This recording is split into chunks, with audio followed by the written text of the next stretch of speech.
day to you all. Welcome to United Trends TV. This is Manchester United versus Chelsea preview and lineup setup.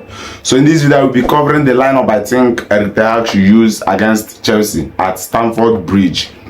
My full-time prediction, tactical analysis, and lots more. So please, if you can drop a like in this video, help us to grow and go a long way. Starting with the team news from Erik that was released yesterday. Erik said that Rafael Varane, who was subbed off against Brentford, I think around the halftime or so, he is now fit. He trained day before yesterday. So Rafael Varane, Harry Maguire, and Jonny Evans, they are all fit and capable of playing in our centre-back position. So as well as our full-backs, all of them are back except Malacia and Luke Shaw. So that is it in the team news of Erik. With that being said, let me predict a lineup I think is good enough to withstand any pressure coming from Chelsea. Can we win that game against Chelsea? That we will find out. We will find out at the end of this video. Now, this is exactly the lineup that started in that abysmal 1-1 draw against Brentford. We played 1-1 against Brentford in a very annoying way, and this is of course the lineup that started. In goal, Andre Onana, defenders of Wan-Bissaka, Varane, Lindelof, and Diogo Dalot. Midfielders of mianoo, Bruno, and McTominay. Now, attackers of Rashford, Rasmus, Højlund, and Iheanacho. So this is exactly the lineup that started against Brentford. And if there should be changes here, I think, yeah, day before yesterday also, Man United reported that Victor Lindelof and Lisandro Martinez will be out for at least a month. So Victor Lindelof will not be playing in this game because of injury. I think it is muscle injury together with Lisandro Martinez. So two of them are out for at least a month. The better option to replace Lindelof is the introduction of Jonny Evans.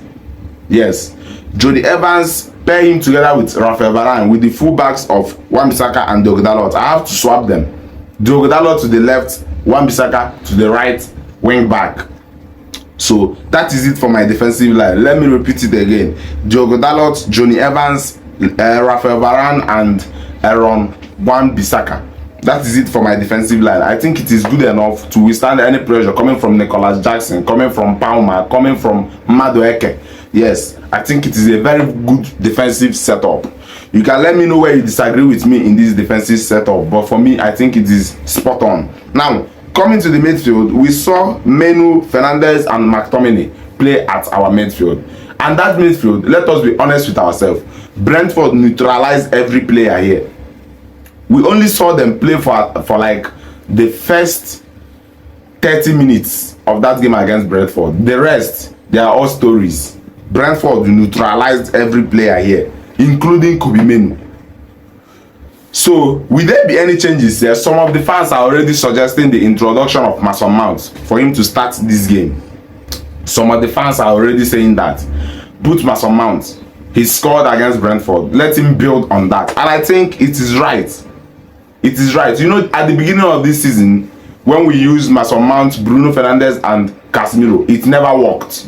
But do you think Mason Mount, Bruno, and Kobbie will work? That is another question. Maybe we can experiment that in this game. Then along the line, if it isn't working now, the introduction of McTominay might be considered. Yes. So I'm going for Mason Mount to replace McTominay. Pair Mason Mount together with Bruno Fernandes and Kobbie sitting deep. This is like a 4-3-3. Of course, there will be a lot of spaces for Kobbie. Yes. And I want our fullbacks to be stepping into those spaces, to be covering those spaces for Kobbie. So it will be a kind of 2-3 in terms of building up from the back. The two should be Varane and Lindelof. Now, the three should be Wan-Bissaka, Kobbie, and Diogo Dalot. Now, up front, above them should be Mount and Bruno Fernandes, together with our attackers, which is Rashford, Rasmus, Højlund, and Iheanacho.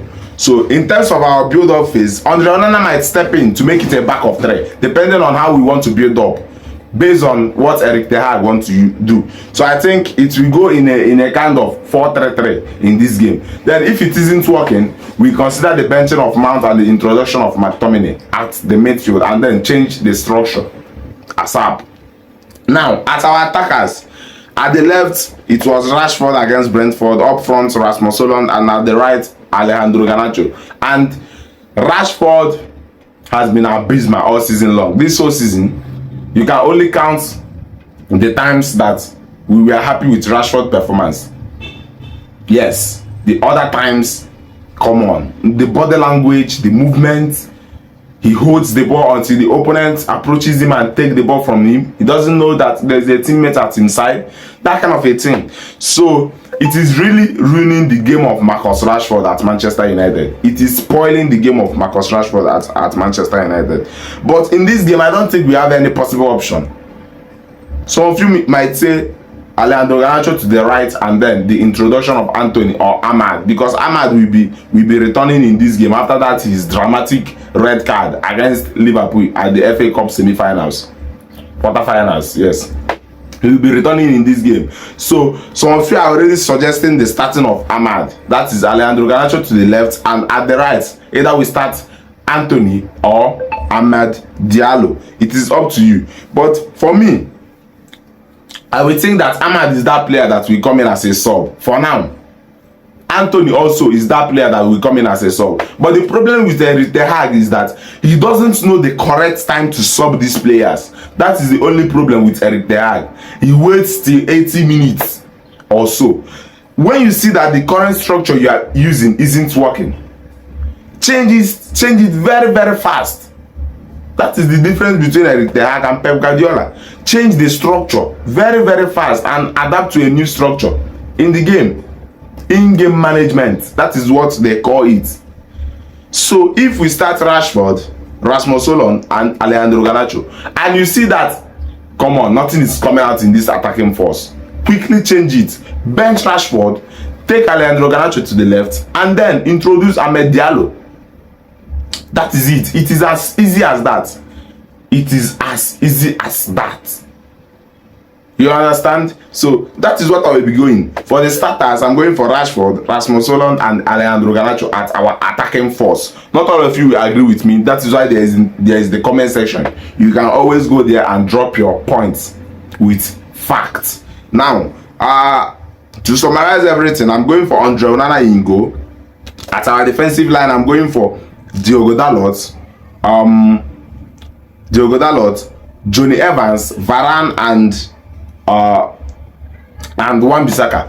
Harry Maguire can still come in as a sub. Maybe because of fitness issues, he might come in to replace Rafael Varane. Now, coming to the midfield, I'm going for Kobbie, Mason Mount, and Bruno Fernandes in a 4-3-3 formation, not 4-2-3-1 as we used to play. I think 4-3-3 will go well in Mason Mount being in this team. I don't know what you think about it. Now, up front, I'm going for Rashford, Rasmus Højlund, and Alejandro Garnacho. Of course, there will be a lot of work for the 18-year-old of Kobbie Mainoo to do in that midfield because of the spaces that will be left for him to handle, which the likes of Gallagher, all these Chelsea players will like to exploit it. That is why we need positional discipline in this midfield, which is Mason Mount knowing where to be at the right time. Yeah, Bruno Fernandes knowing where to be at the right time to compact that midfield. Not only that, for our fullbacks to be able to move to the right spaces to help Kobbie Mainoo with those spaces at the midfield. They can push further to assist Kobbie Mainoo.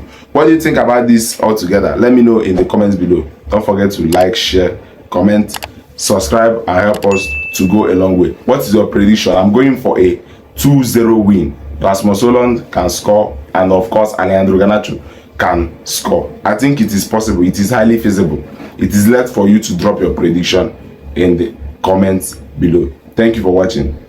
Take it easy. Nayo.